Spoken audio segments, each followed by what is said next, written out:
حجت باقی نہ رہے.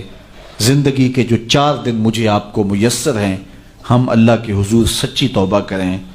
توبہ کی شرائط 3 ہیں. پہلی شرط یہ ہے کہ جو گناہ کیا ہے اس پر ندامت. دوسرا یہ ہے کہ اس کو ترک کرنے کا پختہ عزم مصمم. اور تیسری چیز یہ ہے کہ آئندہ اس کو کبھی بھی نہیں کروں گا. اگر یہ 3 شرطوں کے ساتھ کوئی اللہ کے حضور حاضر ہو جاتا ہے تو وہ سچی توبہ ہے. لیکن محض کسی مجلس کے اندر توبہ توبہ پکار اٹھے، جس طرح وہ گاڑی والا ایکسیڈنٹ دیکھتا ہے تو رکتا ہے، 5 لاشیں گری ہوئی ہیں تو وہ ٹیپ بھی بند کر دیتا ہے، سارے بس والے توبہ توبہ پکارنے لگ جاتے ہیں. 1.5 کلومیٹر کے بعد پھر دوبارہ وہ بٹن دبا دیتا ہے اور پھر وہی گانے اور وہی غلیظ چیزیں، اور پھر معمول کی زندگی. ایسی توبہ نہیں ہے. توبہ یہ ہے کہ ما قبل کے جو اعمال ہیں ان سے ندامت پیدا ہو اور ان کو ترک کر دیا جائے اور آئندہ عزم مصمم رکھا جائے. تو اللہ تعالیٰ جل شانہ سچی توبہ کو قبول کرتا ہے اور پھر توبہ کرنے والے کے ما قبل کے سارے گناہ مٹا کے نیکیوں میں تبدیل کر دیتا ہے. اللہ جل شانہ مجھے بھی آپ کو بھی سچی توبہ کی توفیق سے مالا مال فرمائے اور زندگی کی ایک ایک ساتھ اپنے دین کے لیے گزارنے کی توفیق دے. خوش نصیب کون ہے جو جوانی میں توبہ کرتے. جوان کی توبہ پہ عرش الہی جھوم اٹھتا ہے.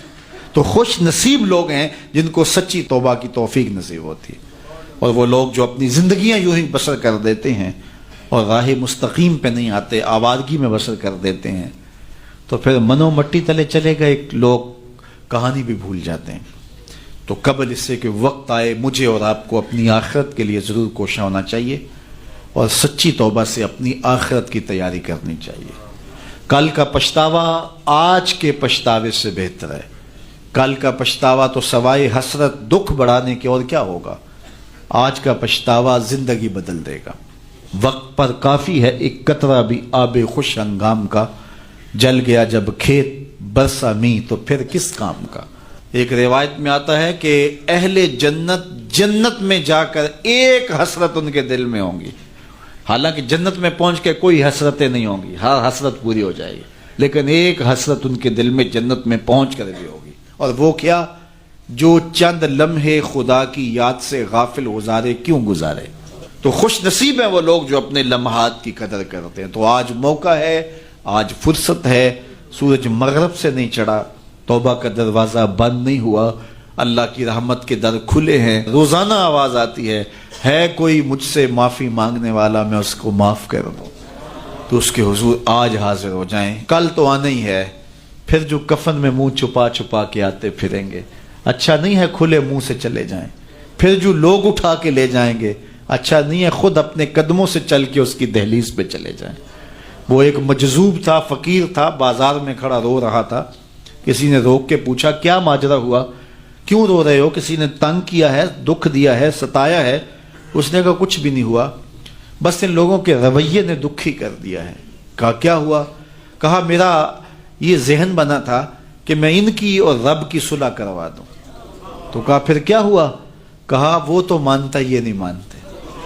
وہ تو کہتا ہے ان کو لے آ میری دہلیز پہ، ایک آنسو سے سارے گناہ معاف کر دوں گا. لیکن ایسے کھوئے ہیں، یہ الٹا مجھے بے وقوف کہہ رہے ہیں، یہ مجھے گھور رہے ہیں کہ تم کیا ہمیں بتا رہے ہو. اللہ اکبر. تو وہ تو مانتا ہے لیکن یہ نہیں مانتے. اگلے دن اسی فقیر کو دیکھا گیا کہ وہ قبرستان میں کھڑا رو رہا ہے. تو وہی شخص گزرا تو اس نے رک کے پھر پوچھا بابا قبرستانوں میں بھی روتا ہے اور بازاروں میں بھی روتا ہے، آج کیا مسئلہ ہوا؟ کہا مسئلہ میرا کل والا ہی ہے. کہا آج کیا ہوا؟ کہا کل ان سے مایوس ہوا تو پھر آج ادھر نکل آیا اور آج میرا پروگرام بنا کہ چلو ان کی اور رب کی صلح کروا دو. تو کہا آج کیا رکاوٹ ہے؟ کہا آج یہ مانتے ہیں وہ نہیں مانتا. تو قبل اس سے کہ ادھر سے انکار ہو جائے کہ اب وقت بیت گیا، اب تم نے وہ وقت گنوا دیا، ہم نے بڑی مہلت دی تھی تمہیں.